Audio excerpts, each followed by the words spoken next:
नमस्कार दोस्तों, आप सभी का स्वागत है कॉन्सेप्ट एकेडमी के यूट्यूब चैनल पर। और हम डिस्कस कर रहे थे आपका यूपीएससी ईपीएफओ के लिए एओ और ईओ एग्ज़ाम 2021 मॉडल पेपर 7। तो ये क्वेश्चन नंबर रहेंगे आपके 1 से लेकर 20 तक। स्टार्ट करते हैं सीरीज़ को। तो पहला जो क्वेश्चन लिखा हुआ है, choose the correct option with respect to the round table conference held in the 1930। तो आप जानते हैं कि 1930 में आपका स्टार्ट होता है राउंड टेबल कॉन्फ्रेंस। लंदन में होते थे 3 राउंड टेबल कॉन्फ्रेंस में आपके 1930, 31 और 32 में। तो लिखा हुआ एम के Gandhi took part in the third round table conference. नहीं, महात्मा गांधी जी ने थर्ड में नहीं बल्कि सेकंड में आपका पार्टिसिपेट किया था।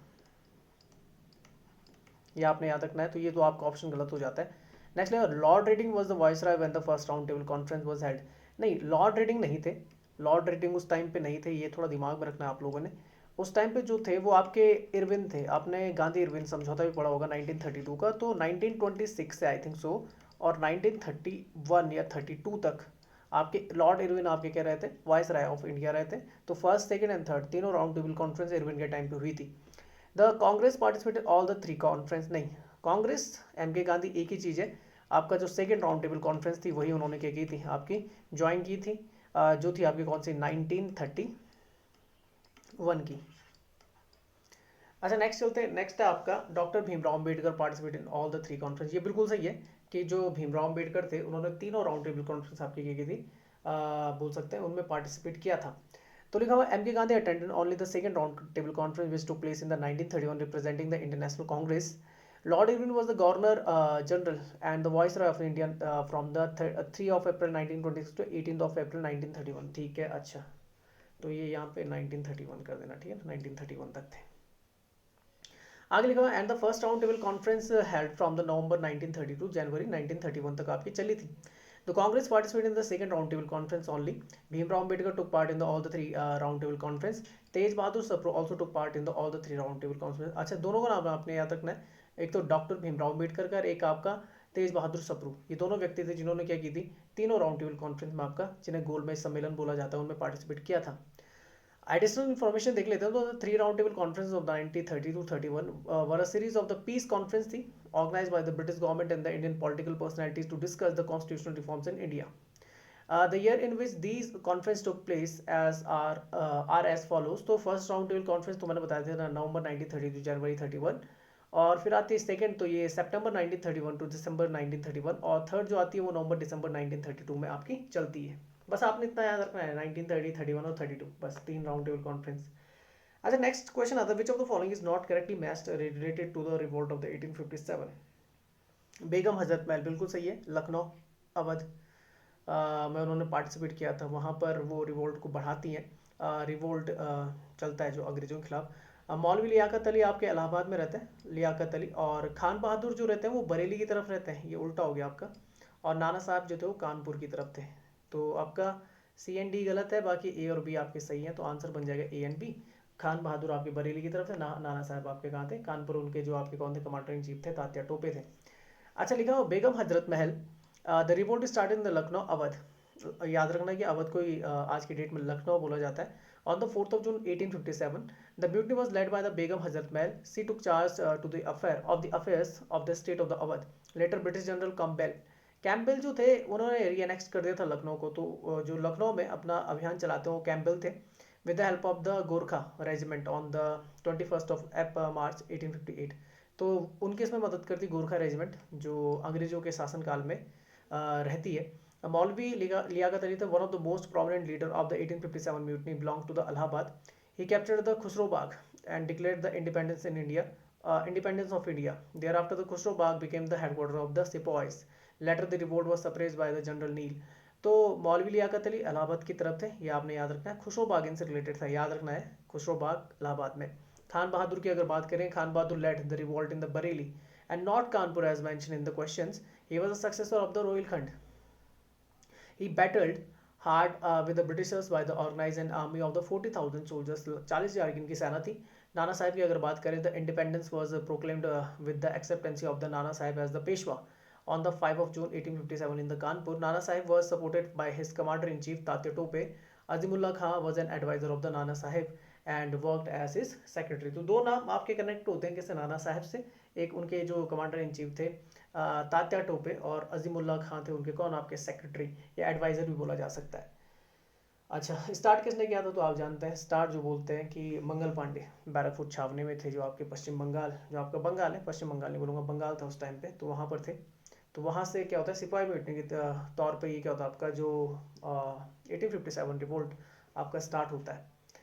झांसी की तरफ कौन थी, आपकी रानी लक्ष्मीबाई थी, तो आप नाम याद सकते हैं। दिल्ली की तरफ आपके कौन थे, तो उस समय जो आपके बोल सकते हैं मुगल शासक थे बहादुर शाह जफर, तो उन्होंने वहाँ पे क्या किया था आपका लीड किया था एक्चुअल में। और ये याद रखना कि जितने भी आपका रिवोल्ट था उन्हें उन्होंने अपना जो लीडर माना था वो किसको माना था, उन्हीं को माना था। चलिए नेक्स्ट चलते हैं, which of the following statement about the founding of the Indian national Congress is are correct. तो लिखा हुआ the INC was formed in the Bombay in the 1885, बिल्कुल सही है, 1885 में स्थापना हुई थी आईएनसी की। The first president of the INC was the W C Banerjee, ये भी आपका सही है, रमेश चंद्र बनर्जी। तो आंसर दोनों आपके क्या हो जाते हैं, सही हो जाते हैं। तो चलिए कुछ अन्य तथ्य भी पढ़ लेते हैं। तो लिखा हुआ the Indian national Congress was founded at the Bombay in the December 1885 by A O Hume, जो आपके रिटायर्ड सिविल सर्वेंट थे आपके English, A O Hume, Allan Octavian Hume, उनके द्वारा ये क्या किया था, बनाया गया था, retired British civil servant. Next लिखा हुआ था अर्ली लीडर्स व द दादा भाई नौरोजी, जितने भी आपके क्या आते हैं, बोलते हैं आपके मॉडरेट्स आते हैं, ये जिन्हें नरम दल नेता बोला जाता है, वो उनके द्वारा इसकी स्थापना की गई थी। उसमें दादा भाई नौरोजी, फिरोजा मेहता आ जाते हैं, बदरुद्दीन तैयब जी आते हैं, डब्ल्यू सी बैनर्जी आ जाते हैं, सुरेंद्रनाथ बैनर्जी आ जाते हैं, रमेश चंद्र दत्त आ जाते हैं, एस सुब्रमण्यम अय्यर आ जाते हैं, और कई सारे लोग इसमें आपके कनेक्टेड होते हैं। The first session of the INC is held at the Gokuldas Tejpal Sanskrit college in Bombay, ये आपने याद रखना है कि पहला गाँव हुआ था, पुणे में होना था, पर वहाँ पे आप जानते हैं कि वहाँ पर क्या हुई थी, महामारी फैल गई थी, तो उसके कारण उन्होंने क्या किया, शिफ्ट करना पड़ा, और पहला जो आपका जो पुणे में होना था वो कहाँ पर हेल्ड हुआ, आपका बॉम्बे में हुआ, गोकुलदास तेजपाल संस्कृत कॉलेज में। नेक्स्ट लिखा हुआ है आपका W C Banerjee was the first president of the INC, तो ये आप याद रखिए। The formation of Indian national Congress was an effort in the direction of the promoting the process of the national building. अच्छा, नेक्स्ट लिखा in an effort to reach all the regions it was decided to rotate the Congress session among the different parts of the country, the president belong to a region other than where the Congress session was being held. अब देखो यहाँ पे लिखा था president belong to a region other than where the Congress session was being held. अब एक चीज याद रखना है कि इंडियन नेशनल कांग्रेस के टाइम पे आपके कौन थे, तो उस समय वॉइस राय जो थे उनका नाम था लॉर्ड डफरिन, ये नाम आपने याद रखना है। अच्छा, नेक्स्ट क्वेश्चन आता है, consider the following statement regarding the spread of the Marxism in India. Marxism विचारधारा ये आपकी आती है यूएसएसआर से, रशिया, जो आपके कार्ल मार्क्स थे उनकी थ्योरी से संबंधित है। और मार्क्सिज्म जो बात करता है, या फिर आपका गांधीज्म जो बात करता है, वो बात करता है आपकी किसके, लेबर एम्पावरमेंट की बात करता है। बोलता है कि जो आपके कौन रहता है, जो दबे कुचले हैं, या फिर जो आपके क्या होता है, मजदूरों के राइट्स की बात होती है। तो ये आपने याद रखना है, मतलब सोशलिस्टिक कल्चर की ज़्यादा बात की जाती है, ना कि आपके किसके जो बोल सकते हैं आपका जैसा आपका क्या चलता है, जैसे अमेरिका में, तो अमेरिका में वहाँ पर क्या चलता है आपका कि वहाँ पर पूंजीवाद आपका हावी होता है, जबकि मार्क्सिस्ट विचारधारा या फिर गांधी विचारधारा भी किससे संबंधित थी, समाजवाद से संबंधित थी। तो पहला लिखा हुआ था कम्युनिस्ट पार्टी, पहला लिखा हुआ था Communist Party of India was formed by the 1920 in the Moscow by the B N Roy. तो बी एन रॉय नहीं थे, ये थे आपके एम एन रॉय। कौन थे आपके, एम एन रॉय, ये आपने याद रखना है। एम एन रॉय थे, और इन्होंने भारत में नहीं बल्कि कहाँ पर, ताशकंद में इसकी स्थापना की थी। ठीक है ना, उस समय आप ये जानते हैं कि ताशकंद जो है वो कैपिटल है उज्बेकिस्तान की, और उज्बेकिस्तान पार्ट हुआ करता था उस समय यूएसएसआर का, और यूएसएसआर आप जानते हैं कि आज का जो मॉडर्न डे रशिया है वो आपको देखने मिलता है, और उसमें 15 देश आपके 1991 में क्या होते हैं, अलग हो जाते हैं, और रशिया की कैपिटल है मॉस्को। तो एम एन रॉय थे, और ना ही मॉस्को था, मॉस्को की जगह था आपका, मैंने बताया ताशकंद था जहाँ पर ये हुआ था। ताशकंद ही वो जगह थी जहाँ पर आपके द्वितीय जो आपके प्रधानमंत्री थे उनकी बोल सकते हैं कि बोलते हैं कि डेथ हो गई थी लाल बहादुर शास्त्री की, पर वो अभी क्या एक मिस्ट्री है कि मौत हुई है कि उनका कि उनकी हत्या कर दी गई थी, ये अभी आज भी मिस्ट्री बनी हुई है। अच्छा, नेक्स्ट लिखा तो ये आपका पहला गलत हो जाता है। नेक्स्ट लिखा S A Dange Muzaffar Ahmad, Shaukat Usmani and the Nalini Gupta was the leader associated with the communist activities in India. तो ये आपका सही है। तो आंसर बन जाएगा कि आपका कौन सा सही है ना, तो only second is the right answer. तो मैं पढ़ लेता हूँ, देखो लिखा हुआ है Communist Party of India was found in the 1920 in the Tashkent now in Uzbekistan by the M N Roy, Abani Mukherjee and the others. तो पहला आपका ये आपका क्या हो जाता है, इनकरेक्ट हो जाता है, क्योंकि वहाँ पर बी एन रॉय की जगह एम एन रॉय होना है, और मॉस्को की जगह आपका ताशकंद होना है, जो कैपिटल है उज्बेकिस्तान की। In 1925 the Indian Communist Conference at the Kanpur formalized the formation of the CPI। अच्छा, भारत में जब देखा जाता है तो भारत में CPI फॉर्मेशन होती है आपकी 1925 में। वैसे 1920 में हो गई थी, पर भारत में आकर अगर कानपुर में देखें तो वहाँ पे सीपीआई आपकी क्या होती है, फॉर्म हो जाती है, सीपीआई एम, जिसमें बोलते हैं communist Party of India. Marxist, एक माओवाद भी है, माओसिस्ट भी है, तो ये भी आप याद कर सकते हैं। सीपीआई की जो अभी गवर्नमेंट है वो आपकी केरला में, अगर आप आपको देखने को मिलता है तो वहाँ पर है पिनराई विजयन, आपके वहाँ के क्या है, आपके सीएम है, और अभी जीत के हैं वो भी। अच्छा, नेक्स्ट पॉइंट जो आता है आपका, नेक्स्ट पॉइंट आता है, M N Roy was also the first to be elected to the leadership of the Comintern in 1924। S A Dange Muzaffar Ahmad, Shaukat Usmani and the Nalini Gupta was the jailed in the Kanpur Bolshevik conspiracy case. ठीक है, नेक्स्ट आता है, in 1929 the government arrested the majority of the communist leadership and the left wing leaders. They were tried at the Meerut in the famous Meerut conspiracy case.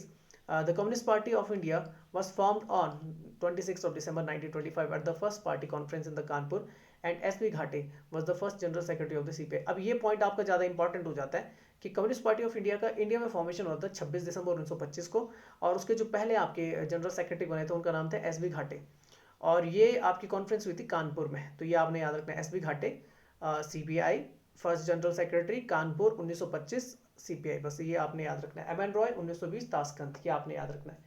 अच्छा, next चलते हैं, what was the main objective of the formation of the Simon commission इन 1927। अच्छा, Simon commission ने आना वैसे कब था, तो वैसे तो आना 1929 में था, पर एक्चुअल में हुआ क्या कि उस समय जो गवर्नमेंट थी वो कंजर्वेटिव पार्टी की थी, और बॉल्डविन कौन थे उस समय आपके यूनाइटेड किंगडम के कौन थे, ब्रिटेन के आपके कौन थे प्राइम मिनिस्टर थे, बॉल्डविन थे। ये कंजर्वेटिव पार्टी से आते थे आपके, कंजर्वेटिव, ये कंजर्वेटिव थे।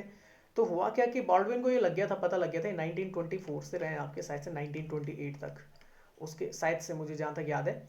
और उसके बाद क्या होता है कि जब इनकी सरकारों को पता लग जाता है कि अगली बार इनकी गवर्नमेंट नहीं बनने वाली, तो उसके बाद आपके कौन आ जाते हैं, मैकडोनल्ड आते हैं, और मैकडोनल्ड जो संभालते हैं वो संभालते हैं, और वो रहते हैं आपके लेबर पार्टी के।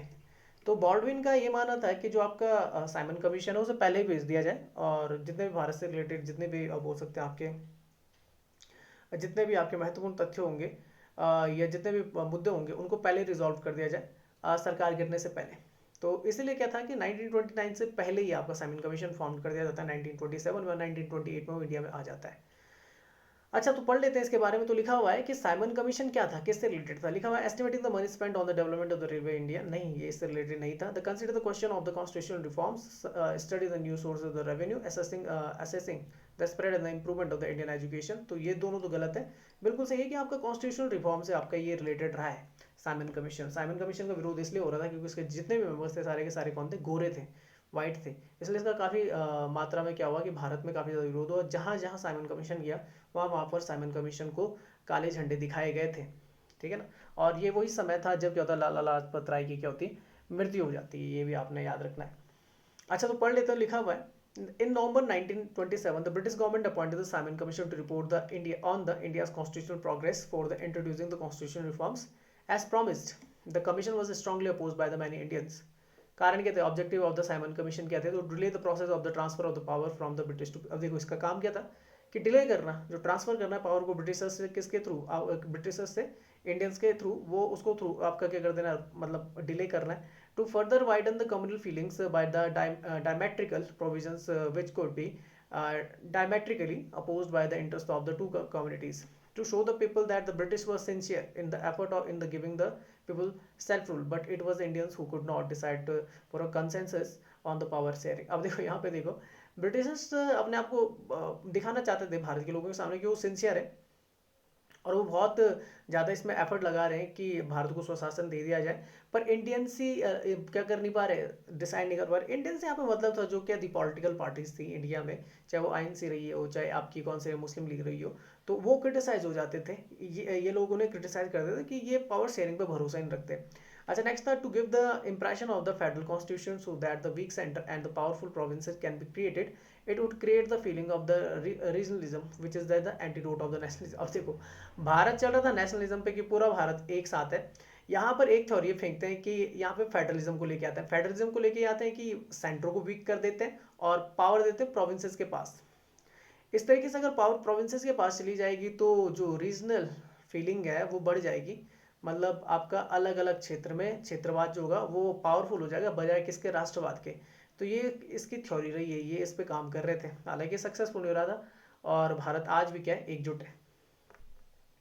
नेक्स्ट चलते हैं, consider the following statement regarding the Sputnik V. Sputnik V आप जानते हैं कि इसने बोला था कि, या इसने बोल सकते हैं आपका,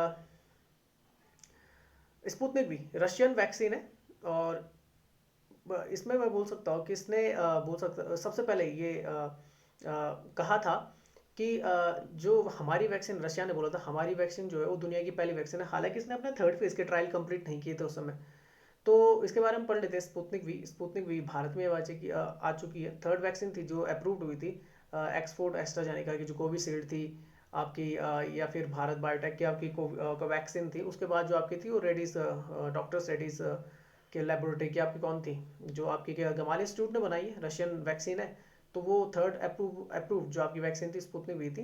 ये भी आपकी डबल डोज वैक्सीन थी। तो लगा this is an vaccine, this is a vaccine that uses 2 different human common cold viruses. बिल्कुल सही है कि ये इंसान के कॉमन कोल्ड जो वायरस होते हैं, जो हमें हल्की फुल्की जो सांसें क्या बोलते हैं सर्दी खांसी हो जाती है, उससे रिलेटेड थी। अच्छा नेक्स्ट लिखा, the vaccine named after the first Soviet space satellite was developed by the Moscow Gamaleya national research institute of the epidemiology and the microbiology. बिल्कुल सही है। ये इसका नाम जो है ना, स्पुतनिक का नाम ये रखा गया है, जो सोवियत जो संघ बोला जाता था पहले, यूएसएसआर, तो उसकी जो फर्स्ट आपके स्पेस सैटेलाइट थी उसके नाम पे रखा गया है। और ये इन्होंने जानबूझ के किया है कि भाई जो हमने स्पेस सैटेलाइट थी पहली छोड़ी थी, दुनिया की पहली जो छोड़ी गई स्पेस सैटेलाइट थी, अब दुनिया की जो पहली वैक्सीन है वो भी कौन है, हमने ही बनाई है। तो ये उन्होंने दिखाया। तो ये Gamaleya national research institute of the epidemiology and the microbiology ने बनाया। तो दोनों आपके सही है आंसर। तो मैं पढ़ लेता हूँ, देखो लिखा हुआ है, doctors Reddy's laboratory has approached, अब मुझे लग रहा है ऐसे भारत नहीं सीरम इंस्टीट्यूट को भी इसका वो मिला है, मतलब कॉन्ट्रैक्ट उसके साथ भी साइन हुआ है कि अब वो भी क्या कर सकती है, आपका स्पुतनिक वी को बना सकती है। तो पहले चलो पढ़ लेते हैं जो पुरानी न्यूज़ है कि doctor Reddy laboratory has approached the India's apex drug regulatory body for the emergency approval of the Sputnik V. This is the vaccine that uses for the 2 different human called viruses. एक है एडनोवायरस। एडनोवायरस जो होता है, ये याद रखना है कि ये मेनली आपका जो कौन होते हैं, जो आपके वो होता है ना आपका, जो कौन होता है, रेसिस मंकी होता है, उसमें ये पाया जाता है आपका। रेसिस मंकी जो होते हैं, जो बंदर होते हैं आपके नॉर्मल, तो उनमें पाया जाता है। तो उनमें ये थोड़ा सा खतरनाक होता है, पर जब बोल सकते हैं हम पे आता है तो ये बहुत ही कॉमन कोल्ड करता है आपका। और ये इसलिए इस्तेमाल किया गया तो कि सेम इसके जो स्पाइक्स थे सेम थे आपके दिखने में, कैसे जैसे आपका कोरोना वायरस के स्पाइक्स थे। तो अगर स्पाइक्स को पता लगा सकते हैं अगर हमारी एंटीबॉडी, तो कोरोना के वायरस का जो स्पाइक्स है उसको भी आपको क्या कर सकती है, वो आइडेंटिफाई कर सकती है, रिकॉग्नाइज कर सकती है। तो लिखा हुआ that have been modified so that the gene causing the cold infection is removed and the instant replaced with a code to make SARS-CoV-2 spike protein. The spikes seen on the surface on the viruses which allow it to penetrate the cells and the replicate. ठीक है। The human adenovirus then act as a vehicle to transport this code to the cells when a person is vaccinated so that the body can develop an immune response in the form of the antibodies to protect in event the real viruses tries to infect. अब देखो यहाँ पे लिखा हुआ the vaccine, नीचे तो वही लिखा हुआ है कि गमालियन इंस्टीट्यूट वाला। बाकी मैं ये बता देता हूँ कि मेनली ये जो ये आपकी जो होती है आरएनए वैक्सीन है। कौन सी आरएनए वैक्सीन है। और इसका काम क्या होता है कि आपका जो एमआरएनए है, मैसेंजर आरएनए, उसके थ्रू आपका जो ट्रांसफर आरएनए होता है उसको एक्टिवेट फॉर्म में लाता है। उसके थ्रू आपका आरआरएनए जो आपका होता है राइबोसोमल आरएनए, वो भी एक्टिवेट हो जाता है, जिससे ये हमारे शरीर को ये सिग्नल देता है कि जो स्पाइक्स हैं, क्योंकि हमारे शरीर पे इसका असर ज़्यादा देखने को नहीं मिलता, तो स्पाइक्स को पहचानने की कोशिश करते हैं हमारी कौन, जो हमारे ब्लड के अंदर जो एंटीबॉडीज़ होती हैं। तो एंटीबॉडीज़ अगर पहचान लेंगी तो इस तरीके की कोई भी अगर स्पाइक्स इस तरीके से होते हैं, जैसे ये आपका वायरस है और इसके चारों तरफ ऐसे कांटे टाइप के लगे रहते हैं ऐसे, तो इन्हें स्पाइक्स बोलते हैं। तो ये क्या होता है कि हमारी बॉडी पे जो क्या होता है, हमारे जो एंटीवायरस जो आपके क्या होते हैं एंटीबॉडीज होती हैं, उनके साथ ही चिपकना स्टार्ट कर देती हैं, उन्हें डिस्ट्रॉय करना स्टार्ट कर देती हैं, जिससे हम बीमार पड़ते हैं। तो अगर एक बार एंटीबॉडीज इन्हें पहचान ले, ठीक है ना, और सॉरी मैंने एंटीबॉडीज बोल दी, ये हमारी जो सेल्स होती है ना, सेल ये क्या करती है, होस्ट सेल को हिट करती हैं। होस्ट सेल को हिट करती है तो हमारा शरीर को बीमार करना स्टार्ट कर देती है। खासकर जो कोरोना वायरस होता है आप जानते हैं लंग्स को क्या करता है, इफेक्ट करता है। तो हमारी जो एंटीबॉडीज है, अगर इस तरीके का वायरस या इस तरीके का जो वायरस है जिसमें स्पाइक्स लगे हुए अगर वो आ जाए और एंटीबॉडीज उन्हें क्या कर दें, रिकग्नाइज कर दें। एंटीबॉडीज का काम मैं बता दूं, एंटीबॉडीज का काम होता है हमारे शरीर में प्रतिरक्षा तंत्र को मजबूत बनाना। तो अगर एक बार रिकग्नाइज हो गई तो अगली बार से इस तरीके का कोई भी वायरस आता है तो उसे क्या कर देती है, डिस्ट्रॉय कर देती है। ये आपने दिमाग में रखना है। अच्छा नेक्स्ट क्वेश्चन आता है, लिखा हुआ है consider the following statement regarding the centre for DNA fingerprinting and diagnostics CDFD. तो लिखा हुआ है डीएनए आप जानते हैं डिऑक्सीराइबोन्यूक्लिक एसिड होता है। तो लिखा हुआ है it is an autonomous organisation funded by the department of biotechnology DBT ministry of the science and technology government of India. अच्छा बता सकते हैं आपके साइंस एंड टेक्नोलॉजी के मिनिस्टर कौन है? तो ये आपके डॉक्टर जितेंद्र सिंह, ये नए बने, ये आपने याद रखना है, ठीक है ना। ठीक है, नेक्स्ट लिखा इट वॉज स्टेबलाइज इन 2020। तो पहला तो आपका सही है, 2020 में नहीं हुआ शायद से, 1990 के आसपास ये स्टेबलाइज हुआ था। तो आंसर जो बनेगा वो बनेगा आपका फर्स्ट, केवल जो पहला है वो आपका सही हो जाएगा। तो लिखा हुआ वाइस प्रेसिडेंट ऑफ इंडिया जो Venkaiah Naidu paid a visit to the centre for the DNA fingerprinting and diagnostics CDFD in the Hyderabad. He also inaugurated the paediatric rare genetic disorder laboratory. Next point लिखा होता है centre for the DNA fingerprinting and diagnostics CDFD is an autonomous organization funded by the Department of Biotechnology, Ministry of the Science and Technology। तो पहला आपका सही होता है। Stabilise in the 1990, 1990 में आपका क्या होता है स्टेबलाइज्ड हुआ था। और इसका हेडक्वार्टर आपको देखने को मिलेगा जो आपकी क्या है वैक्सीन कैपिटल है, वैक्सीन कैपिटल बोल सकते हैं, फार्मास्यूटिकल कैपिटल भी बोल सकते हैं, वो आपकी हैदराबाद तेलंगाना। नेक्स्ट चलते हैं, नेक्स्ट क्या आपका consider the following statement regarding the RBI ombudsman scheme. तो लिखा ऑम्बड्समैन मतलब होता है आपका लोकपाल, लोकपाल मतलब जो क्या करता है नज़र रखता है अगर किसी भी तरीके के फ्रॉडुलेंस केस बनते हैं आरबीआई के अंदर, सॉरी बैंकों के अंदर, तो उस पर आपकी जो शिकायत वगैरह दर्ज होती है वो ऑम्बड्समैन के थ्रू दर्ज होती है। तो लिखा हुआ है आरबीआई हैज़ द 3, शायद से मुझे लग रहा है कि इसमें क्या होता है कि अगर आपकी सुनवाई नहीं होती है हफ्ते भर के अंदर या 2 हफ्ते के अंदर, तो आप क्या कर सकते हैं उसको ओम्बड्समैन में भेज सकते हैं, 3 महीने के अंदर उसमें कार्रवाई कर दी जाएगी। 3 महीना शायद से 90 डेज के आसपास है जहाँ तक मुझे लग रहा है। तो लिखा RBI has the 3 ombudsman banking non banking financial companies and the digital transaction. बिल्कुल सही है, बैंकिंग के लिए ओम्बड्समैन बना रखा है, एनबीएफसीज के लिए बना रखा है, डिजिटल ट्रांजेक्शन के लिए बना रखा है, ये सही है आपका। There was an increase of the around 65% in the receipts of the complaint out of which the almost 92% have been dispose. अब देखो लगभग 65% इंक्रीज आया है जब से ओम्बड्समैन बना है, 2015-16 की बात है। तो जब से ये बना है आपका तो 65% आपका इंक्रीज देखने को मिला है कंप्लेंट्स में, और उनमें से 92% आपका क्या हो गया डिस्पोज हो गया, मतलब उन्हें सॉल्व किया गया। तो अपने आप में एक अच्छी बात है, तो दोनों आपके क्या हो जाते हैं यहाँ पे सही हो जाते हैं पॉइंट्स। तो लिखा हुआ है the reserve bank of India RBI release the annual report for the ombudsman scheme for the year 2019-20। RBI is 3 ombudsman. तो याद रखना है, ये पूछा जा सकता है कितने ओम्बड्समैन रखे गए हैं, तो एक तो banking non banking financial companies, और तीसरा आता है डिजिटल ट्रांजेक्शन के लिए, 3 तरीके के हैं। Common man can approach these ombudsman for their grievances, grievances मतलब शिकायतें होती हैं as announced in the recent monetary policy statement. याद रखना जो आपकी क्या होती है मॉनेटरी पॉलिसी होती है वो जारी की जाती है आरबीआई के थ्रू, फिजिकल पॉलिसीज जो होती हैं वो जारी की जाती हैं आपके किसके थ्रू, जो आपके फाइनेंस कमीशन होता है। मॉनेटरी पॉलिसी में जैसा आपका क्या हो जाता है, इसमें 6 मेंबर होते हैं, 3 मेंबर आरबीआई के, 3 मेंबर आपके गवर्नमेंट के होते हैं, और ये होती है आपकी बाई मंथली पॉलिसी। और जो फिजिकल पॉलिसी होती है वो ट्राई मंथली होती है। फिर मॉनेटरी पॉलिसी में जो देखा जाएगा उसमें क्या होता है repo rate, reverse repo rate, ये सारी आपकी क्या जाती हैं, ये चीज़ देखने को मिलती है। वहाँ भी आपका जीडीपी कैलकुलेशन वगैरह देखने को मिलता है फिजिकल पॉलिसीज में। तो लिखा हुआ था 3 ombudsman scheme are being merged and integrated into the single scheme which will be rolled out starting from the June this year. अच्छा की हाईलाइट किया है तो there was an increase of around 65% of the receipt of the complaint out of the which almost 92% have been disposed, ये सही है, मैंने बता दिया था। Banking ombudsman received the major complaint regarding the ATM and the debit card mobile electronics making mobile नहीं sorry banking, while NBFC ombudsman received the most complaints about non-observation of the regulatory guidelines, lack of the transparency in the contract, loans agreement and the levy of the charges without the notice. Digital transaction ombudsman received most complaint about the fund transfer. RBI has taken various measures for the creating the awareness among the various stakeholders to minimize the grievances. अच्छा next चलते हैं, next match of the following features of the Indian constitution. तो लिखा हुआ है federalism कहाँ से है, तो फेडरलिज्म बिल्कुल सही है, फेडरलिज्म अडॉप्ट किया था कनाडा से। फंडामेंटल ड्यूटीज ये यूएसएसआर जो 42nd अमेंडमेंट था, कॉन्स्टिट्यूशनल अमेंडमेंट था आपका 1976 का। तो 42nd कॉन्स्टिट्यूशनल पहले हमारे मूल संविधान में नहीं था, तो जो 1976 का हमारा 42nd कॉन्स्टिट्यूशनल अमेंडमेंट था उसके थ्रू हमने फंडामेंटल ड्यूटीज आपकी जोड़ दी थी। तो ये हमने कहाँ से ली थी, यूएसएसआर से ली थी। डीपीएसपी जो आती है आयरलैंड से हमने ली है, और जुडिशियल रिव्यू जो हमने लिया वो यूएस से ले रखा है। तो आपका जो आंसर बनेगा फर्स्ट का ए का फर्स्ट, बी का सेकंड, सी का थर्ड और डी का फोर्थ, पहला आंसर बन जाएगा। तो पढ़ लेता हूँ, देखो लिखा the main feature borrowed from the Irish constitution is the provision of the directive principle of the state policies.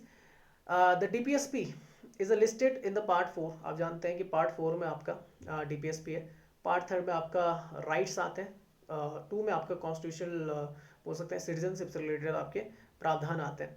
अच्छा तो लिखा हुआ है part 4 of the Indian constitution it clearly stated that it is the duty of the state to apply this principle in the process of the law making. अच्छा, there are the many mainly 3 categories of this principle. एक आता है socialistic directives आते हैं आपके, एक Gandhian directives आते हैं, लिबरल इंटेलेक्चुअल डायरेक्टिव्स आते हैं। इनके बारे में मैं पढ़ा चुका हूँ, हो सकेगा तो किसी एक दिन मैं फिर से क्या कर दूंगा, इन पे एक लेक्चर ला दूंगा। नेक्स्ट आता है the procedure of the nomination the member of the Rajya Sabha is also borrowed from the Ireland. हाँ, ये जरूर आपने याद रखना है कि जो मेंबर्स होते हैं आपके राज्यसभा में, उनका नॉमिनेशन जो होता है ये हमने कहाँ से लिया है, तो ये भी आयरलैंड से लिया है। फंडामेंटल ड्यूटीज की बात करें तो यूएसएसआर से ले रखा है, यूनियन सोवियत सोशलिस्ट रिपब्लिक, उसमें बोला जाता था, तो फंडामेंटल ड्यूटीज वहाँ से ले रखे हैं। फंडामेंटल राइट्स की अगर बात है तो यूएस से ले रखे हैं। फेडरलिज्म जो आता है हमारा वो कहाँ से आता है, कनाडा से आता है। पर याद रखना हमारा कैसा फेडरलिज्म है, क्वासी फेडरलिज्म है। इंडिया जो लेता है वो क्वासी फेडरलिज्म को लेता है। क्वासी फेडरलिज्म होता है अर्ध संघीय व्यवस्था। इसमें क्या होता है कि सेंटर और स्टेट में पावर शेयरिंग तो है, पर जो बोल सकते हैं कि ज़्यादा पावर है वो किसके हाथ में दे रही है, सेंटर के हाथ में दे रही है। ये आपने याद रखना कि सेंटर ज़्यादा आपका स्ट्रांग है बजाय कि इनके आपके स्टेट्स के। जुडिशियल रिव्यू जो है आपका सुप्रीम कोर्ट हो गई, ये कहाँ से ले रखा हमने, यूएस कॉन्स्टिट्यूशन से ले रखा। तो लिखा हुआ the provision of judicial review is taken from the US constitution. It gives the judiciary an upper hand in the interpreting the constitution. The judiciary can thus nullify any order by the legislature or executive if that order is the conflict with the constitution of the country। तो भारत याद रखना कि संविधान के विरुद्ध आपकी जो क्या लेजिस्लेचर या फिर एग्जीक्यूटिव काम करती है तो जुडिशरी वहां पे क्या कर सकती है, दखलंदाजी कर सकती है। ये यहाँ पे बोला जा रहा है। अच्छा, नेक्स्ट क्वेश्चन आता है, which of the following is incorrect with regard to the schedule listed in the constitution of India. आप जानते हैं कि 12 शेड्यूल है, 12 में से 8 आपके मेन थे, 4 आपके बाद में जोड़े गए थे। ठीक है, तो पहले को देयर आर द 12 शेड्यूल, तो पहला सही है, इनकरेक्ट पूछ रहा है ना। फिर बोल रहा है जो आपका 11 एंड 12 था वो था आपका 73rd and 74th constitutional amendment, बिल्कुल सही, 1992 का था। 73rd जो था वो पंचायत से रिलेटेड था, और जो 74th था वो आपका किसी म्यूनसिपैलिटी से रिलेटेड था, म्यूनसिपैलिटी से रिलेटेड था। ठीक है, तो ये भी सही हो जाता है। द 9th शेड्यूल जो आपका पहला जो 9th शेड्यूल था, देखो 4 जो लास्ट के जोड़े गए थे वो कौन थे, 9वां, 10वां, 11वां और 12वां। 11वें और 12वें के बारे में होता है 73rd, ये आपका 1992 में आपके जोड़े गए थे। फिर जो जो आपका 9th था वो फर्स्ट अमेंडमेंट था। ये आपने याद रखना 2020 में जो आपका यूपीएससी का जो प्रीलिम्स का जीएस पेपर था उसमें पूछा गया था कि जो फर्स्ट अमेंडमेंट हुआ था वो किसके टाइम पे हुआ था, इस तरीके से कुछ पूछा हुआ था। तो याद रखना फर्स्ट अमेंडमेंट था 1951 का, जवाहरलाल नेहरू के टाइम पे आपको देखने को मिलता है। 9th शेड्यूल आपका जोड़ा गया था, तो ये लिखा हुआ था 9th schedule was the added to the constitution by the first amendment. तो 1951 आपने याद रखना है, जवाहरलाल नेहरू के टाइम पे था। ये आपका लैंड रिफॉर्म से रिलेटेड था। अच्छा, नेक्स्ट आता है anti defection law of the 10th schedule is constitutional and it was added to by the 42nd constitutional amendment. तो आज जो आपका एंटी डिफेक्शन लॉ था ना, ठीक है ना, अब यहाँ पे लिखा anti defection law. Anti defection law आया तो 10th शेड्यूल के थ्रू है, पर ये आपका था, अगर मैं आपको बात करूँ तो ये था आपका 52nd अमेंडमेंट था, और ये 1985 का था। ये आपने याद करना ही करना है, ये 4 कि पहला 9वां पे कौन था, फर्स्ट अमेंडमेंट था 1951, फिर 52nd अमेंडमेंट था 1985 का। 10th शेड्यूल जो एंटी डिफेक्शन लॉ से रिलेटेड था, दल बदल कानून से संबंधित था। और जो आपका 11वां 12वां था वो आपका 73rd 74 था 1992 का, पंचायत और म्यूनसिपैलिटी। तो यहाँ पर गलत है कि ये गलत लिखा हुआ कि 42nd से आपका जोड़ा गया था, तो आंसर बन जाएगा आपका 4 जो इनकरेक्ट है। तो पढ़ लेते हैं, देखो लिखा हुआ है the 10th schedule contains the provision as to disqualification of the ground of the defection. It was added by the Constitution 52nd Amendment Act 1985। आगे लिखा India has the world lengthiest constitution with 448 articles. वैसे 395 आपको देखने मिलेंगे, पर आपका sub clause जोड़ के जितना भी आपका वो 448 आर्टिकल्स हो जाते हैं। 25 पार्ट्स में बांटा गया, 12 शेड्यूल्स में आपको देखने को मिलता है। The 11th schedule contain the power of the authority and the responsibility of the panchayat. 12 जो आता है वो power and authority and responsibility municipalities. These two were added in the 1992, 73rd and the 74th Constitutional Amendment Act respectively। पहला जो आपका 73rd है वो पंचायत से, फिर म्यूनसिपैलिटी से। 9th जो शेड्यूल था इनकॉर्पोरेटेड था in the 1951 by the first amendment of the constitution to protect the land reforms law. ठीक है ना, चलिए आगे चलते हैं। तो ये आपके देख लीजिए, जैसे शेड्यूल फर्स्ट था तो state and union territories and name and their boundaries details आ जाती हैं। सेकंड शेड्यूल जो special power and the salary details of the president, governor of the state, speaker and deputy speaker of the Rajya Sabha, Lok Sabha, supreme court and the high court जजेस, इसमें आ जाता है। इसकी shortcut trick भी थी पहले की, सबसे पहले क्या आता है, स्टेट आता है, पहले देश की बात होगी, फिर देखो अगर कोई विज्ञप्ति निकलती तो पहले सैलरी की बात होगी कि सैलरी कितनी होगी, फिर देखो लिखा हुआ है कि थर्ड में आता है oath and the promises of all the authority except the president and the vice president. तो इसमें क्या हो जाता है आपका कि ओथ की बात आती है, अब यहाँ पे रखना ऑथन प्रोमिस ऑल ऑथोरिटी, सिर्फ उनकी बात नहीं है, किसकी, प्रेसिडेंट और वाइस प्रेसिडेंट के अलावा जितनों की भी शपथ ग्रहण होता है उसकी यहाँ पे बात चलती है। तो उसके बाद क्या, सैलरी की बात हो गई, नौकरी लग गई, उसके बाद क्या जाएगा, ओथ आ जाएगी, मतलब क्या, ज्वाइनिंग होगी। फिर आता है Rajya Sabha MP count the state and the union, फिर आता है राज्यसभा के एमपी आते हैं चौथे में। फिर आता है आपका शेड्यूल एरिया से या शेड्यूल ट्राइब से रिलेटेड आपके जो आते हैं administration and control of detail. छठवां भी आपका schedule area and schedule tribe से रिलेटेड है, पर यहाँ पे 4 आपके मेंशनिंग क्या है, आपके स्टेट्स हैं आसाम, मेघालय, त्रिपुरा एंड मिजोरम। तो ये आप याद कर सकते हैं एटीएमएम से। बस यहाँ पे देखना एटीएम का आप मतलब क्या रखते हैं, एटीएम से आप रखते हैं कि बाहर क्या निकालना, पैसा निकालना है, मनी निकालना है, पर यहाँ पे मनी नहीं निकलेगा, मनी नहीं निकलेगा। और मनी नहीं निकलेगा तो मणिपुर यहाँ पे नहीं होगा, मतलब वो जो एक है वो मेघालय और दूसरा कौन है, मिजोरम है। 7 जो आता है वो आपका रिलेटेड है किससे, वो आपका पावर डिस्ट्रीब्यूशन से रिलेटेड है, उसमें आपकी लिस्ट आ जाती है, यूनियन लिस्ट, स्टेट लिस्ट और कॉन्करेंट लिस्ट। यूनियन लिस्ट में लगभग आपके 100 सब्जेक्ट्स हैं, स्टेट लिस्ट में आपको लगभग आपके 61 सब्जेक्ट देखने को मिलेंगे, जबकि कॉन्करेंट में आपको लगभग 52 देखने को मिलते हैं। अच्छा, 8 शेड्यूल में क्या आपकी ऑफिशियल लैंग्वेजेस हैं, ठीक है ना, टोटल मिला के 22 है अभी हाल फिलहाल में। 9th मैंने बता दिया आपका किससे रिलेटेड, तो validation of the certain acts and regulation land reform से related, first amendment in 1951। Schedule 10 में आपका details about the party change and disqualification the MP and the MLA, मतलब वो ये आपका एंटी फैक्शन लॉ है आपका, 52nd अमेंडमेंट 1985। शेड्यूल 11 जो आपका responsibility and the power of the panchayat, तो आई थिंक 29 विषयों में इसको पावर दे रखी है, और म्यूनसिपैलिटीज में शायद से 18 है। तो ये आपका 90, ये आपका कौन सा आता है, तो ये आता है आपका 73rd अमेंडमेंट 1992, और ये 74th अमेंडमेंट 1992, ये दोनों आपके जुड़ते हैं। अच्छा, नेक्स्ट क्वेश्चन क्या आता है, नेक्स्ट क्वेश्चन लिखा हुआ है, consider the following statement regarding the Nehru report. Nehru report आई थी 1928 में, साइमन कमीशन के विरोध में आपका ये देखने को मिलती है 1928 में। और इसमें बात की जाती है किसके, इसमें बात की जाती है कि इंडिया को जो है वो स्टेटस दिया जाए किसका, आपका जो बोल सकते हैं, अरे यार मेरे दिमाग से उड़ गया, दिमाग से कैसे उड़ गया, आजा आजा याद आजा, क्या वर्डिंग थी, वर्डिंग मतलब ये थी कि भारत क्या है, भारत मतलब भारत क्या करे कि जितने भी इंडियंस है वो खुद शासन चलाएं, पर शासन किसके नाम पे होगा, कोई दिक्कत नहीं, वो महारानी के नाम पे, dominion states, dominion dominion dominion आगे दिमाग में, डोमिनियन।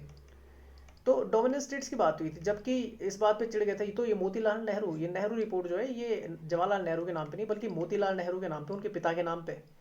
तो होता है कि जो यंग धड़ा रहता है वो चिढ़ जाता है, बोल के यार हमने तो बात कर दी थी कब, जब वर्ल्ड वॉर फर्स्ट थी तब हम डोमिनियन स्टेट्स की बात कर रहे थे, जैसा आपने कनाडा और ऑस्ट्रेलिया को दे रखा, हमें भी दे दो बोल के, हमें खुद शासन करने दो, पर हम किसके नाम पे करेंगे, महारानी के नाम पे करेंगे शासन बोल के, कोई दिक्कत नहीं है। पर होता क्या कि वहाँ पे बोल सकते हैं शेंडी मार देते हैं, शेंडी मारने का मतलब ये है कि वहाँ पे धोखा दे देते हैं, कौन, आपके अंग्रेज लोग, तो वो देते नहीं है। तो अब होता क्या है कि नेहरू रिपोर्ट फिर से जब प्रस्तुत की जाती है तो डोमिनियन स्टेट्स की बात करने लग जाते हैं, जबकि जो यंग धड़ा रहता है जैसे जवाहरलाल नेहरू, सुभाष चंद्र बोस, इसको अपोज करते हैं, भाई नहीं डोमिनियन स्टेट्स चाहिए नहीं, हमें चाहिए क्या, सेल्फ गवर्नमेंट, सेल्फ गवर्नेंस चाहिए हमें। वो बात कर लेते हैं सेल्फ गवर्नेंस की, कि स्वशासन चाहिए हमें, अपना शासन चाहिए बस, हमें किसी का शासन नहीं चाहिए, तो उसकी बात करते हैं। तो पहला जो लिखा, it provisions applied to the both British India and the principal state, नहीं ऐसा नहीं था, प्रोविजन जो अप्लाइड थे वो केवल ब्रिटिश इंडिया की तरफ से, जो ब्रिटिश इंडिया के कंट्रोल में आपके पार्ट्स आते थे उन्हीं के बारे में था, प्रिंसिपल स्टेट्स के बारे में इसमें डिस्कस नहीं किया गया था। तो ये गलत हो जाता है सेकंड पॉइंट के हिसाब से, वैसा सही है। अच्छा, नेक्स्ट आता है आपका, it was approved during the Lahore session of the Congress 1921, नहीं 1921 नहीं था, आई थिंक 1928 बता दो दिया, 1928 में इसके बारे में डिस्कस हो जा रहा था। और नेक्स्ट आता है, it was oppose by the Jawaharlal Nehru and the Subhash Chandra Bose, बिल्कुल सही, इन दोनों ने, जितने भी यंग लीडर्स थे उन्होंने इसका अपोज किया था। क्या बोलते हैं, एक अलग से कमेटी फॉर्म हो जाती है किसके अंदर, आईएनसी के अंदर। तो यहाँ पर क्या होता है, बाप बेटे आमने सामने हो जाते हैं। तो आंसर जो बनेगा वो बनेगा only third is the right answer.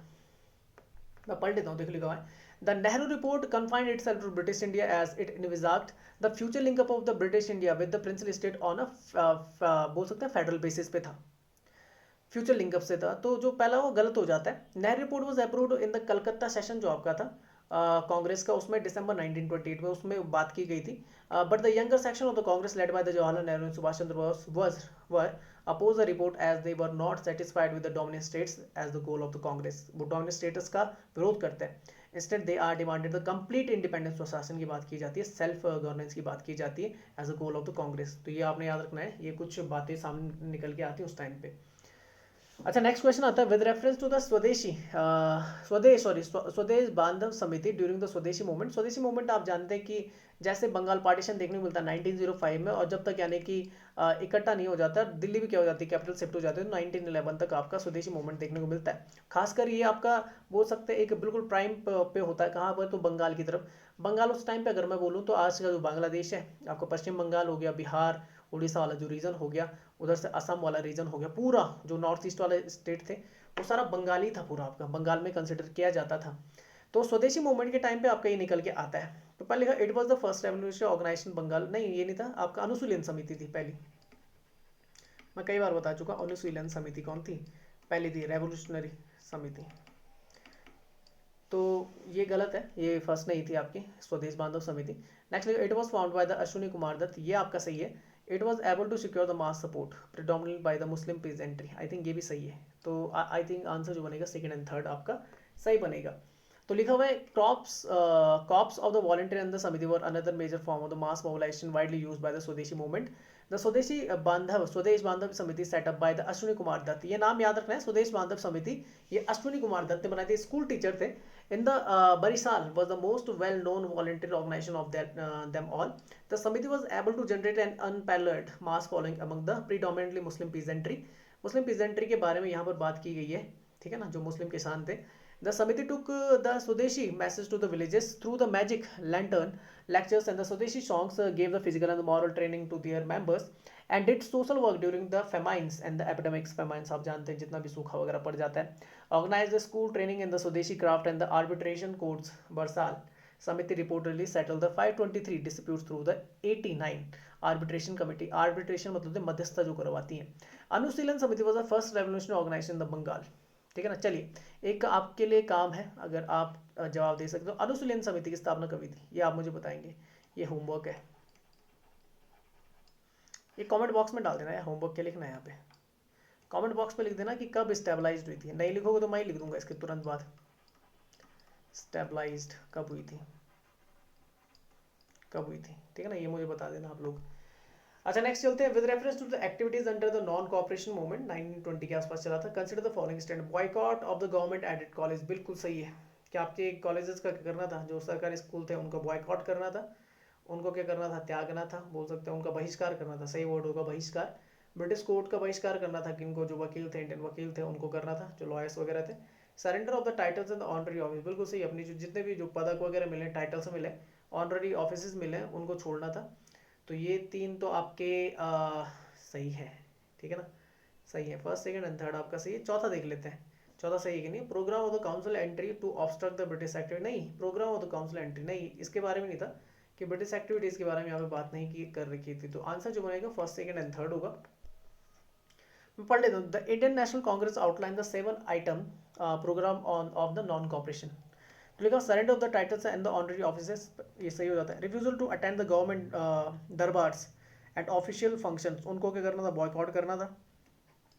Boycott of the government aided schools and the colleges, boycott of the foreign goods, refusal of the all classes to offer the services in the Mesopotamia, Mesopotamia बोला जाता है आपका Iraq की सभ्यता को, Iran Iraq की सभ्यता को, ये यूफ्रेटस और टिग्रिस नदी के किनारे बसा हुआ था, सीरिया वाला पार्ट भी यहाँ पे लगता है आपका।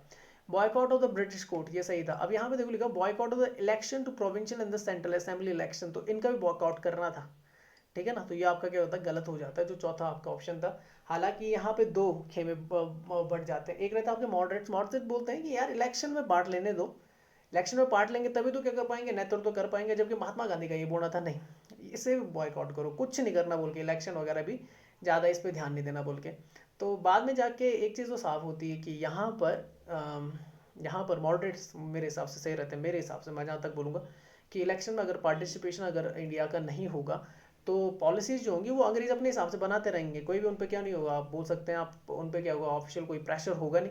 तो यहाँ पर मॉडरेट्स का कहना सही था कि इलेक्शन जो है, इलेक्शन लड़ने दिया जाए प्रोविंशियल तौर पे जो होते हैं आपके, जिससे क्या हो, रिप्रेजेंटेटिव तो कम से कम जाए इंडिया के आपके किस में, पार्लियामेंट में।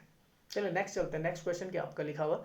तो with reference to the Indian freedom struggle Khudai Khidmatgar वसवर, तो आप जानते हैं रिलेटेड था आपका किससे, भारत रत्न अब्दुल गफ्फार खां। हालांकि ये आपके पाकिस्तानी थे, क्योंकि पाकिस्तान में इसलिए चले गए थे क्योंकि नॉर्थ वेस्ट फ्रंट प्रोविंस जो था आपका, जो आज आपका देखने को मिलता है भारत का, जो बोला जाता है ना, बिल्कुल जो भारत बोलता है लद्दाख वाला रीजन या फिर गिलगित बाल्टिस्तान वाला रीजन, उससे बाद वाला जो रीजन पड़ता है आपका, ठीक है ना, जो पश्तून इलाका पड़ता है, ठीक है ना, पंजाब वाला, पंजाब के ऊपर वाला पूरा रीजन पड़ता है, वो जो पार्ट है, वहाँ के लीडर थे। हालांकि इन्हें जेल में ठूसा गया था। ये बिल्कुल भी सपोर्ट नहीं था कि भारत और पाकिस्तान का क्या हो, अलग हो, और हमेशा ये भारत के हितैषी रहे, खान अब्दुल गफ्फार खां। और इन्हें जेल में डाल दिया गया था फिर, बोल सकते हैं पाकिस्तान गवर्नमेंट के थ्रू, क्योंकि ये जो थे वो तो कैसा था, इनका जो इनका पैट्रियोटिज्म था वो इंडिया के लिए काफ़ी ज़्यादा हद तक बोल सकते हैं मायने रखता था। और इन्हें लाल कुर्ती भी बोला जाता था, रेड शर्ट भी बोला जाता था। ये थोड़ा दिमाग में, खुदाई खिदमतगार के आपके कौन थे, तो ये थे आपके non violent revolutionary group led by the Khan Abdul Ghaffar Khan. इन्हें फ्रंटियर गांधी भी बोला जाता था, याद रखना, ठीक है ना। गांधी जी से काफ़ी प्रभावित थे। बाकी चीज़ पढ़ने की मुझे जरूरत नहीं है कि revolutionary group of the student in the Bengal, वो अनुशीलन समिति था जिसकी मैं बात कर रहा हूँ। A group of the Congress by the Maulana Abul Kalam Azad take up the खिलाफत इशू। खिलाफत इशू जो था वो आपका चला था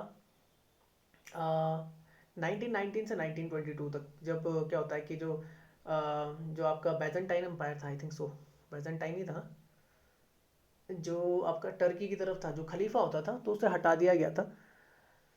तो जहाँ तक मुझे याद आ रहा है ना, ब्रिटिश ने हटा दिया, तो उसका यहाँ पर हुआ था, जैसे शौकत अली और मोहम्मद अली जो थे दो भाई, लियाकत अली, हाँ शौकत अली और मोहम्मद अली दो भाई थे, उन्होंने तो यहाँ पर कांग्रेस ने बोला था कि वो सपोर्ट करेगा। ये जो आपका था कांग्रेस, मतलब महात्मा गांधी जी ने बोला था कि इस मुद्दे पर, खिलाफत मूवमेंट से रिलेटेड, खिलाफत में बता देते, चलो अगर आपको समझना क्या होता था, खलीफा होता था। खलीफा होता था, तो खलीफा के नाम पे सभी देशों में क्या होता था, मुस्लिम क्या करते थे, जितने भी आप, अगर आपने एंसेंट सॉरी आपने अगर मीडिएवल हिस्ट्री पढ़ी है ये, तो वहाँ पर आपको देखने को मिलता है कि भारत में जितने भी आपके शासक आए दिल्ली सल्तनत में भी, तो वहाँ पर क्या होता है कि पहले उन्हें खलीफा से एक सहमति पत्र साइन करना होता था कि वो यहाँ पर उसके नाम पे शासन करेंगे। होता क्या था कि सबसे ऊपर जो हो सकते हैं आपका मुस्लिम धर्म में रखा गया, वो अल्लाह को माना गया, भगवान को माना गया, एक हिसाब से बोल सकते हैं। फिर अगर आपका सिया सुन्नी अगर देख लें, इतना ज़्यादा मुझे नॉलेज नहीं है, तो आपके जो कौन है, मोहम्मद पैगंबर प्रॉफिट मोहम्मद साहब हैं, उनको रखा गया। फिर वो तीसरा जो आता है वो खलीफा का आता है। चौथा जो होता था शासक होता था, उन्हीं के नाम पे करता था। जैसे British India east India company जो शासन करती थी वो क्वीन के नाम पे करती थी। यहाँ पर क्वीन से सहमति पत्र क्या होता था, साइन होता था। आपका चार्टर एक्ट साइन होते थे, आपने जानते हैं हर 20-20 साल में उसे रिन्यू करना होता था। तो उस समय निकल के आते हैं। तो जो बोल सकते हैं कि आईएनसी की तरफ से जो लीड करते हैं वो अबुल कलाम आज़ाद रहते हैं, आपके जो फर्स्ट एजुकेशन मिनिस्टर हैं भारत के। तो ये आपने खिलाफत मोमेंट से याद रखना है। आई थिंक बेजेंटाइन एम्पायर ही था उस समय, क्या हो जाता है। और फिर जो आते हैं मुस्तफ़ा कमाल अतातुर्क, जब क्या होता है कि हटते हैं, तो मुस्तफ़ा कमाल अतातुर्क, ये आपके शासक, ये आपके क्या बनते हैं, वहाँ के फर्स्ट प्रेसिडेंट बनते हैं। और ये बोल सकते हैं आपका सेकुलरिज्म लेके आते हैं, सेकुलरिज्म लेके आते हैं कहाँ पर, टर्की में, तुर्की में, बात समझ में आए। तो इन्होंने काफ़ी ज़्यादा रिफॉर्म्स लाए हैं। इन्हें father of the modern day Turkey भी बोला जाता है, ये थोड़ा आप दिमाग में रखना।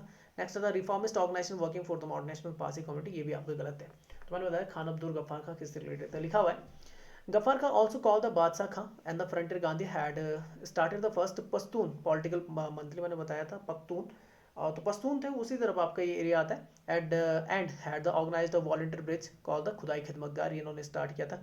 याद रखना, इनके मंथली जो पॉलिटिकल जो जनरल था उसका नाम क्या था आपका, पख्तून, तो जो पश्तों में लिखा जाता था। अच्छा, he was the popular known as the red shirt, इन्हें बोला लाल कुर्ती इन्हें बोला जाता, ओवर प्लेस, क्योंकि जो ये होते थे, ये जो इनके फॉलोअर्स होते थे वो लाल कपड़े पहनते थे। Place to the freedom struggle and the non violence related, याद रखना, सत्य और अहिंसा पे ध्यान देते थे। They played an extremely active role in the civil disobedient movement. The atmosphere created by their political work contributed to the mass upsurge in the Peshawar during the city was virtually in the hands of the crowd for the more than a week. अब देख लीजिए यहाँ पर, देख ये आपके खान अब्दुल गफ्फार का, इसके इनके बारे में पढ़ लेते हैं। तो 1890 से 1988 तक ये आपके रहे थे, लगभग लगभग आपके मान के चलिए 98 साल तक ये जिंदा रहे। तो लिखा हुआ Khan Abdul Ghaffar Khan, Pashtun independent activist, nickname Bacha Khan भी बोलते थे, बादशाह खां भी बोलते थे, फ्रंटियर गांधी भी नहीं बोला जाता। Was born on the 6 February 1819 the Peshawar, Pakistan में इनका जन्म हुआ था। ही founded the Khudai Khidmatgar servant of the God movement in the 1929, ये आपने याद है खुदाई खिदमतगार कब स्टार्ट हुआ था, 1929। ये जब सिविल डिसोबीडियंट मूवमेंट स्टार्ट होता उसी टाइम पे स्टार्ट होता। सिविल डिसोबीडियंट मूवमेंट आप जानते हैं 1930। He was known for his philosophy of the non-violence. He was a close associate with the Mahatma Gandhi of the Mahatma Gandhi and entered politics in the 1919. Ghaffar market is Karol Bagh, Ghaffar market Karol Bagh, New Delhi is the named after him. इनके नाम पर ना market का नाम रखा गया, Gaffar market, Karol बाग में। अच्छा, नेक्स्ट लिखा extremely opposed to the idea of the partition of India. बिल्कुल उन्होंने क्या किया था, मैंने बताया था, बिल्कुल आपका अपोज करते हैं, बिल्कुल उन्होंने नकार दिया था कि पार्टीशन हो किसका, भारत का। He moved to Pakistan after his creation. Pakistan चले गए थे, however spent much of his time in the jail, पर ज़्यादातर समय जो था वो जेल में बिताया था, क्योंकि मैं बताया था कि भारत के पक्ष में बात करते थे। पार्टीशन के पक्ष में बात नहीं करते थे, मानते थे कि भारत एक बोल सकते हैं, एक आपका बोल सकते हैं एक ऐसा कैसा राष्ट्र है जो अखंड है, इसको खंड खंड नहीं किया जाना चाहिए। और ये आपके बोल सकते हैं ज़्यादातर जेल में रहे, जब ये मरे तब भी ये कहाँ थे, जेल में ही थे। He was the first non Indian to receive the high civilian award of the Indian Bharat Ratna. याद रखना, पहले आपके कौन थे, विदेशी थे जिन्हें भारत रत्न से सम्मानित किया गया था 1987 में। तो अगर पूछा जाता है कि खान अब्दुल गफ्फार खान को कब मिला था, तो 1987 में ये भारत रत्न इन्हें मिला है। A documentary film, The Frontier Gandhi Badshah Khan, A Torch for the Peace, was made in the 2010 and had won the best documentary film in the Middle East International Film Festival held in the 2009. अच्छा, next question is to sound the order of the retreat just when the public enthusiasm was reaching the boiling point was nothing short of the national calamity. Who said it regarding the unilateral withdrawal of the non-cooperation movement? जब महात्मा गांधी क्या करते हैं 1922 में non cooperation movement को क्या कर देते हैं, आपका विड्रॉ कर देते हैं। और वो कारण था कौन सा, चोरी चोरा इंसिडेंट हो जाता है, क्योंकि महात्मा गांधी का ये मानना था कि नॉन वायलेंट होना चाहिए, वायलेंट नहीं होना चाहिए, क्योंकि वहाँ पर कई सारे जो आपके क्या रहते हैं, आपके पुलिस अफसर रहते हैं, उनकी क्या हो जाती है, उनको जिंदा जला दिया जाता है चौकी के साथ, चोरी चोरा आपका ये कहाँ पर, उत्तर प्रदेश में। तो ये बोला गया था किसके थ्रू, आपके एससी बॉस के थ्रू बोला गया था। तो लिखा हुआ है, देखो क्या लिखा हुआ है। अच्छा, मैं एक चीज़ बता दूँ, उस समय महात्मा गांधी जी ने ये बोला था, जब आपका ये चलता है नॉन कॉपरेशन मूवमेंट चलता है, कि मैं 2 साल के अंदर, आई थिंक यही बोला था कि 2 साल के अंदर आपको क्या दिला दूंगा, आज़ादी दिला दूंगा, ट्रुथ और नॉन वायलेंस के थ्रू, सत्य और अहिंसा के द्वारा। पर क्या नहीं करना है, अहिंसा नहीं फैलानी है, उन्होंने बोला था। पर क्या होता है कि जब तक मुझे लगता है कि अगर गांधी जी बने रहते, पर बने कैसे रहते यार, उनके आदर्श उस तरीके के थे, चोरी चोरा इंसिडेंट के खिलाफ हो जाते हैं और क्या कर देते हैं, विड्रॉ कर देते हैं। ठीक है, अपने अपने जगह वो सही थे। तो लिखा होता है, statement was said by the Subhash Chandra Bose regarding the unilateral withdrawal of the non-cooperation movement by the Gandhiji in the February 1922 after the incident of the Chori Chora, when the civilian acted against the policeman without Gandhiji consent, बिना उनके सलाह के, and the unilateral withdrawal of the non-cooperation movement by the Gandhiji. The statement said by the SC boss Subhash Chandra Bose implies that the Gandhiji decision to retreat the might not have the always been strategic, but could also have been response to the certain situation then he found himself in. उसके बाद कई सारे देखो, उसके बाद तो कई सारे रेवोल्यूशनरी नेता थे आपके, जैसे छोटे छोटे रहते हैं, जैसे आपके उस टाइम पे चंद्रशेखर आज़ाद, भगत सिंह, ये काफ़ी ज़्यादा इन्फ्लुएंस्ड हो जाते हैं और इनको काफ़ी ज़्यादा दुख होता है महात्मा गांधी की, वो बीच में क्या होते हैं, इसको छोड़ देते हैं। नेक्स्ट लिखा, Bose also mention that he was not able to understand the if the Gandhi did not want to give the out all his secrets और if he did not have the clear conceptions और what strategy to use. अच्छा देखो, अब आगे लिखा हुआ ये उन्होंने बोल दिया था, पर क्या बोल सकता है फिर। सीआर दास के बारे में, चित्तरंजन दास के बारे में बात आती, popular known as the Deshbandhu इन्हें बोला जाता था। ये आपने याद रखना है कि चित्तरंजन दास को देशबंधु बोला जाता। वॉज एन इंडियन लॉयर थे, फ्रीडम फाइटर हैं, founder leader of the Swaraj party रहे बंगाल में, पॉलिटिकल एक्टिविस्ट थे। स्वराज पार्टी की स्थापना की थी इन्होंने, सीआर दास ने, किसके साथ, मोतीलाल नेहरू के साथ मिलकर। और याद रखना, प्रिसाइड किसने किया था, प्रेसिडेंट कौन थे, सीआर दास ही थे। मोहम्मद अली की अगर बात आती है, तो एक तो यार वो कौन थे आपके, शौकत अली और मोहम्मद अली, 2 भाई थे, तो वो तो रिलेटेड था खिलाफत मूवमेंट से। पर यहाँ पर जो लिखा गया मोहम्मद अली, वो लिखा गया अमेरिकन बॉक्सर है और one of the greatest of all time boxer माने जाते हैं। ठीक है ना, मोहम्मद अली, आपने नाम सुना होगा। अच्छा, नेक्स्ट आता है doctor JB Ekka committee recently seen in news is related to, ये था आपका रिलेटेड था कि जो स्मॉल टी वर्कर्स है ना, उनके इक्वल वेजेस से रिलेटेड था कि उनका जो क्या होता है, डेली जो वेतनमान होता है उसे बढ़ाना चाहिए। तो लिखा हुआ है, the Assam government announce that the wages of the tea garden workers will be increase from the 167 to 270 per day, मतलब 167 रुपये से 217 तक उनका बढ़ाना चाहिए। अच्छा, नेक्स्ट लिखा, although the tea garden management pay the wages the government fixed it moreover for the equal wages of the small tea workers one man committee under the principal secretary D doctor GB का will be form. आप जानते हैं कि T production में भारत में number 1 Assam है, पर अगर किसी जगह की बात होती है फिर वो दार्जिलिंग है और वो पश्चिम बंगाल में, आपने याद रखना है। अच्छा, नेक्स्ट आता है, चलिए एक चीज़ बताइए, चलो कमेंट बॉक्स में मुझे लिख के बताना आप लोग, या फिर मैं ही लिख दूंगा। कमेंट बॉक्स में लिखना आपने कि आसाम की अभी सीएम कौन है, नए सीएम कौन है। ठीक है ना, ये आपने मुझे बताना है। पहले कौन थे, सर्बानंद सोनोवाल थे, पर वो कहाँ चले गए, सेंटर में चले गए, उन्हें मिनिस्ट्री मिल चुकी है एक। ठीक है ना, चलो वो भी बता देना कि सर्बानंद सोनोवाल को कौन सी मिनिस्ट्री मिली है, ये भी बताना आपने कि जो सर्बानंद सोनोवाल थे, सर्बानंद सोनोवाल थे, वो सेंटर में कौन सी मिनिस्ट्री मिली है, एक मिनिस्ट्री मिली है इन्हें। चलो ये भी आप बता देना, या अब मैं लिख दूंगा। चलिए नेक्स्ट चलते हैं, coming ahead of the state election the announcement is important because the T tribal community comprising 70% of the state population is a deciding factor almost the 40 Assam assembly seats out of the 126. The community is spread over the 800 tea gardens plus several unorganized small gardens of the Assam. It is marked by the exploitations, economic backwardness, poor health condition and the low literacy rate. Last Sunday Congress leader Rahul Gandhi said in the rally in the state that the party will ensure a 365 पर day vagus. उन्होंने कितना बोला, 365 रुपये per day wages to the tea garden को देगी। उस समय वो बक के आ गए थे। अब बक के बोलना तो आसान होता है, मैं बता तो रहा हूँ, बोलना बहुत आसान होता है कि इतना दे देंगे उतना दे देंगे। तो उसमें क्या था कि आसाम गवर्नमेंट ने 270 रुपये कर दिया था, आप जानते हैं। और यहाँ पे मैं केवल राहुल गांधी की बात नहीं करूँगा, सारे जितने भी आपके अपोजिट में होते हैं ना, अपोजिशन में जितने भी लीडर होते हैं वो बहुत ज़्यादा बग जाते हैं, बहुत ज़्यादा चीज़ें बोल सकते हैं, अनाउंसमेंट कर लेते हैं, ये दे देंगे वो दे देंगे। अब पता नहीं, अब इतना पता नहीं होता कि उसके लिए बजट कहाँ से आएगा। चलिए आगे चलते हैं। देखो लिखा हुआ है, if elected to power in the union budget present by the finance minister Nirmala Sitharaman on the February 1st 1000 crore was announced for the welfare of the tea workers in the Assam in the West Bengal. तो 1000 करोड़ इनके लिए allot हुए असम और waste Bengal के, जो आपके कौन है, टी वर्कर है। अच्छा नेक्स्ट क्वेश्चन आता है, consider the following statement regarding the Atal mission for the rejuvenation in the urban transformation, जिसे शॉर्ट फॉर्म में बोला जाता है अमृत स्कीम। इंट्रोड्यूस हुई थी कब, 2015 में, बिल्कुल सही है। The aim of the providing the basic civil amenities like the water supply, sewerage, urban transport, parks to the improve the quality of the life for the all the especially the poor and the disadvantage, ये भी आपका सही है। Next आता है water treatment plant at the Aruvikkara in the Kerala is being build under the Amrut mission, ये भी सही लग रहा है मुझे, फर्स्ट सेकंड एंड थर्ड, ये तो एक छोटा सा पॉइंट है ना। तो लिखा it is being built in the, ठीक है, Amrut mission. It will boost the supply of the drinking water to the, अच्छा याद रखना किससे related, drinking water to the peoples of the Thiruvananthapuram and the help avoid this disruption of the drinking water supply to the city in the event of the maintenance work in the existing treatment plants in the Aruvikkara. Atal mission for rejuvenation and the urban transformation Amrut, इसकी full form याद रखना पूछी जा सकती है, Atal mission for rejuvenation and Atal mission for rejuvenation and the urban transformations. तो लिखा हुआ है was launched in the 2015 with the aim of the providing the basic civil amenities. देखो क्या क्या बेसिक सिविल एमिनिटीज होनी चाहिए सभी के पास, मूलभूत बोल सकते हैं आपकी जरूरतें होनी चाहिए। वाटर सप्लाई हो गई, जैसे पानी होना चाहिए, सीवरेज होना चाहिए आपका, अर्बन ट्रांसपोर्ट हो गया, पार्क्स हो गए, तो ये चीज़ें होनी चाहिए जो बोल सकते हैं क्वालिटी लाइफ के लिए बहुत जरूरी है। अच्छा नेक्स्ट चलते हैं, नेक्स्ट क्या आता है, नेक्स्ट आता है which of the following is are including the resolution pass by the Indian national Congress in the first session. तो लिखा हुआ appointment of the royal commission. अब देखो ये किससे रिलेटेड, इंडियन नेशनल कांग्रेस का जो फर्स्ट सेशन हुआ था, और फर्स्ट सेशन आप जानते हैं 1885 में हुआ था, कहाँ हुआ था, मुंबई में हुआ था, गोकुलदास तेजपाल आपका जो संस्कृत कॉलेज था वहाँ पर हुआ था।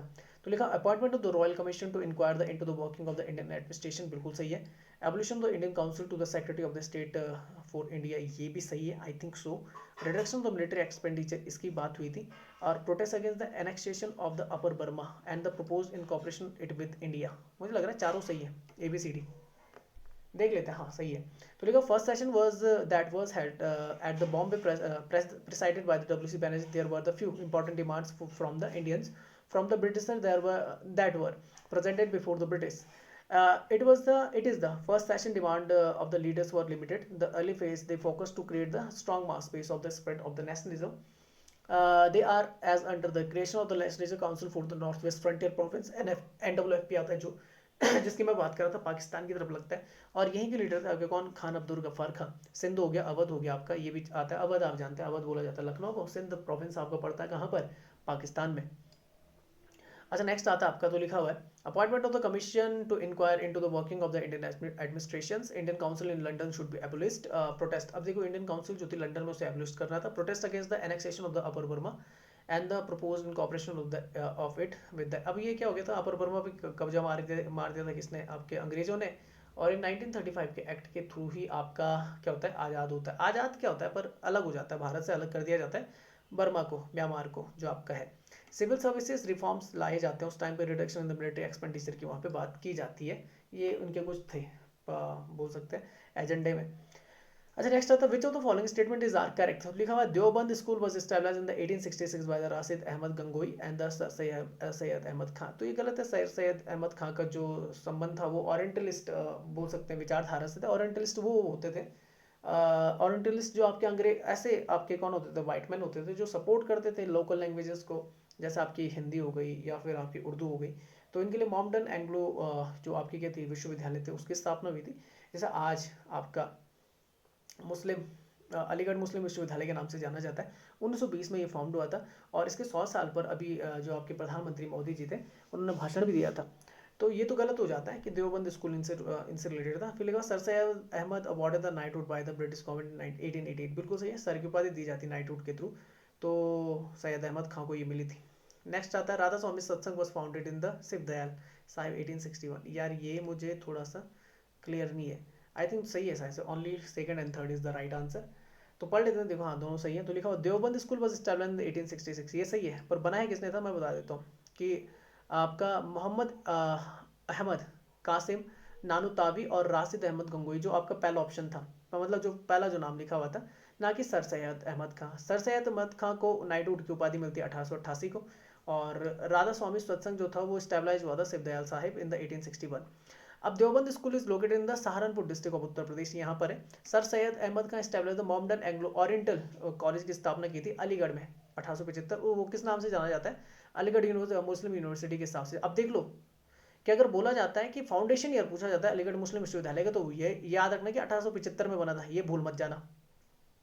पर बोला जाता है कि नाम चेंज करके अलीगढ़ मुस्लिम यूनिवर्सिटी हो गया था, वो 1920 में होता। आगे लिखा हुआ Tahzeeb al Akhlaq is a journal publish by the sir Syed Ahmad Khan. ये मोस्ट इंपॉर्टेंट है, कई बार पूछा जाता है कि तहजीब अल इखलाक के आपके जो जर्नल पब्लिश होता था उसके राइटर कौन थे, तो उसके थे सैयद अहमद का, जर्नलिस्ट कौन थे, तो सर सैयद अहमद खां थे। राधा स्वामी सत्संग ये बता दिया शिवदयाल साहिब इन आगरा, तो ये आपने याद रखना, they were the supporter of the only one god. तो जो राधा स्वामी सत्संग था वो किस पे करता था, बात करता है कि भगवान एक है, ठीक है ना। अच्छा नेक्स्ट चलते, लास्ट क्वेश्चन चलते हैं। तो लिखा हुआ Technograhi recently seen in news is an initiative of the, ग्राही मतलब ये घर से रिलेटेड है, initiative which of the following, तो पता लग जाता है minister of the housing and urban, तो ये आपके कौन है, हरदीप सिंह पुरी है,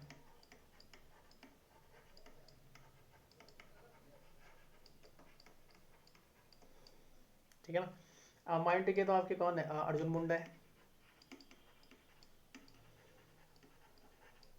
और लेबर एम्प्लॉयमेंट के कोई राणे हैं, या मैं थोड़ा सा नाम भूल गया, तो मैं एक काम करूँगा कमेंट बॉक्स में इस नाम को लिख दूंगा, मेरे दिमाग से निकल गया, क्योंकि कैबिनेट रिसफल हुई आपके नए मिनिस्टर से, क्या कईयों ने क्या, कई सारे मिनिस्टर आपके चेंज हुए हैं ना, तो वो थोड़ा दिमाग से मेरे पे हट गए। तो मैं फिर से, वैसे मैंने पिछले लेक्चर में भी ये नाम लिखा था, फिर से दिमाग से उड़ गया, बार बार रिविजन मारना पड़ेगा इसका भी, तो ये कमेंट बॉक्स में मैं आपका नाम लिख दूंगा, ठीक है ना। तो यहाँ पे लिखा हुआ है कि an enrollment model of the Technograhi has been launched by the Ministry of the Housing and Urban Affairs. Technograhis are the students from the IIT, NIT Engineering Planning and the Architecture College, faculty members and the academicians and the stakeholders. The Ministry of the Housing and the Urban Affairs is promoting the 6 lighthouses project as live laboratory for the transfer of the technology to the field. The LHP are the model housing project. About the 1000 house at each location are being built with the allied infrastructure facilities. Interested candidates can register themselves to visit them. These live laboratory at the 6 LHP site for the learning, consultations, generation of the ideas and the solutions, experimentations, innovation and technical awareness. Till the completion of the LHP within a period of the 12 months, the Technograhi will get the regular update from the sites for the information disseminations. चलिए, तो ये होता है आपका lecture यहाँ पे खत्म। 20 question हो चुके हैं, कोशिश करूंगा कि 20 क्वेश्चन और भी लेके आऊँ आज के दिन, तो कोशिश रहेगी पर उसके, ठीक है ना, देखते हैं होता है कि नहीं होता, अगर पढ़ पाया 20 क्वेश्चन। तो इसका जो पीडीएफ है मैं व्हाट्सएप ग्रुप में भी शेयर कर दूंगा, अपने कॉन्सेप्ट एकेडमी नाम से जो है, टेलीग्राम ग्रुप में भी शेयर कर दूंगा, टेलीग्राम ग्रुप आप ज्वाइन कर लीजिए। यूट्यूब पे अगर आप इस वीडियो को देख रहे हैं तो लाइक करें, शेयर करें, सब्सक्राइब नहीं किया है चैनल अब तक तो सब्सक्राइब कर लीजिए, बेल आइकन प्रेस कर लीजिए। बेल आइकन पर प्रेस करते ही आपको ऑल नोटिफिकेशन पे क्लिक कर देना, उससे होगा कि जितनी वीडियो मेरे द्वारा बनाई जा रही है वो आपको टाइम टू टाइम मिलती जाएंगी। इसके अलावा हम फेसबुक पे भी हैं, वहाँ पे भी आप हमारे पेज को लाइक कर सकते हैं, तो वहाँ पे मैं लिंक शेयर कर देता हूँ, वहाँ से भी आप क्या कर सकते हैं, वीडियो का लिंक ले सकते हैं। इंस्टाग्राम पर भी हम हैं, वहाँ पर भी आप हमें फॉलो कर सकते हैं। तो वीडियो को देखने के लिए आप सभी का बहुत बहुत धन्यवाद। जय हिंद, जय भारत।